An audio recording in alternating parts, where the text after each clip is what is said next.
Pada zaman dahulu kala, pada negeri yang jauh hiduplah gadis cilik yang manis bernama Lala. Ia tinggal bersama ibunya di sebuah rumah sederhana. Ia adalah anak yang riang dan selalu bertanya pada ibunya segala sesuatu yang ingin diketahuinya.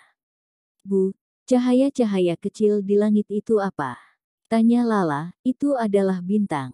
Tiap orang yang hidup di bumi lahirnya berubah menjadi bintang dan bersinar di langit selamanya," jawab sang ibu. Lala hanya punya sebuah mainan, satu pakaian dan sepasang sandal kayu yang dipakainya jika pergi. Sandal kayu buatan ibunya itu tidak nyaman, namun hanya sandal itu yang ia punya. Suatu hari ibu Lala jatuh sakit dan Lala harus pergi ke kota membeli obat untuk ibunya. Di tengah perjalanan ia menemukan sepasang sepatu merah dalam kotak di pinggir jalan. Sepatu itu berkilau indah sehingga Lala terdorong untuk membawanya pulang. "Lihat Bu, aku menemukannya di pinggir jalan. Bagus sekali dan pas untukku. Bisa saja itu milik seseorang Lala. Kau harus segera mengembalikannya," perintah ibu Lala. Tapi kalau sepatunya ada yang punya, ia tak mungkin meninggalkannya dalam kotak. Mungkin pemiliknya tak sengaja menjatuhkannya. "Dengarkan ibu baik-baik nak.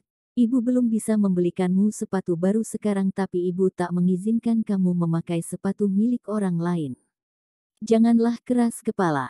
Berjanjilah kau tak mengenakan sepatu merah itu." Dengan sedih Lala berjanji takkan memakai sepatu merah itu dan menyembunyikannya di bawah kasurnya. Bulan demi bulan berlalu hingga suatu hari saat Lala pulang ke rumah ia tak menemukan ibunya di rumah. Ia mencari ke sana kemari sebelum kemudian menyadari bahwa ibunya telah menjadi bintang di langit. Hari berikutnya dalam perjalanan menuju pemakaman ibunya, Lala memakai sepatu merah itu. Semua yang hadir menatap sepatu yang dipakai Lala itu. Seorang nenek baik hati kebetulan lewat di pemakaman tersebut dan mengetahui gadis cilik itu kini yatim piatu dan berniat mengadopsinya. "Nenek akan lakukan yang terbaik untukmu agar menjadi sukses dan cantik telah kau dewasa," janji nenek. Kemudian Lala hidup bersama nenek itu selama bertahun-tahun lamanya. Namun nenek merasa heran karena Lala tidak mau melepas sepatu merahnya itu sejak dari pemakaman ibunya dulu. Lalu nenek meminta Lala untuk melepasnya, namun Lala tidak mau karena itu adalah sepatu kesayangannya. "Jangan keras kepala begitu. Ayo ganti sepatumu, nenek berjanji akan berikan yang lebih bagus," perintah nenek. Lala tak ingin mengecewakan nenek yang begitu baik telah mengadopsinya, sehingga akhirnya ia lepas sepatu merah itu dan membuangnya.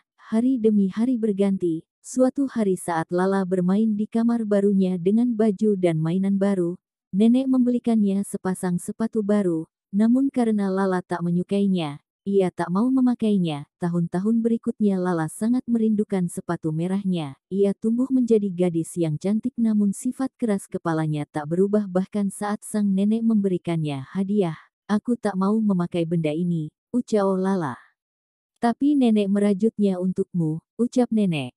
"Aku tak mau makan ini, buatkan aku kentang goreng." "Paling tidak makanlah sedikit sayang," ucap nenek. Sang nenek merasa lelah dengan sikap pilih-pilih dan keras kepala Lala, namun tetap membuatkannya kentang goreng. Begitu nenek masuk, Lala melepas sepatu birunya yang sudah terlalu sempit. "Lihatlah Nek, semua barang milikku kekecilan. Sekarang aku sudah dewasa.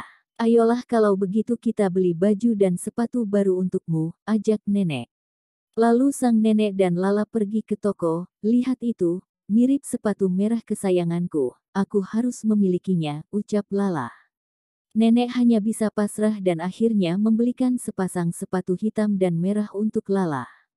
Suatu hari nenek mengatakan pada Lala bahwa mereka harus hadir pada pemakaman di kota. Nenek meminta Lala untuk memakai sepatu hitamnya agar terlihat sopan, namun Lala justru memakai sepatu merahnya. Saat nenek mengetahui Lala tak memakai sepatu hitamnya, nenek sangat marah.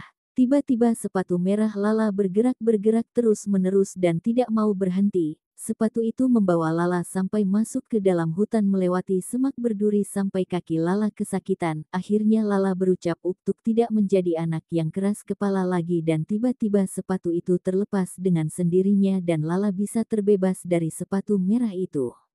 Kemudian Lala kembali pulang ke rumah nenek. Ia sangat senang akhirnya bisa bertemu lagi dengan nenek. Ia berjanji akan merubah sikapnya dan akan menjadi anak yang baik dan penurut. Nenek sangat senang. Akhirnya mereka hidup bahagia.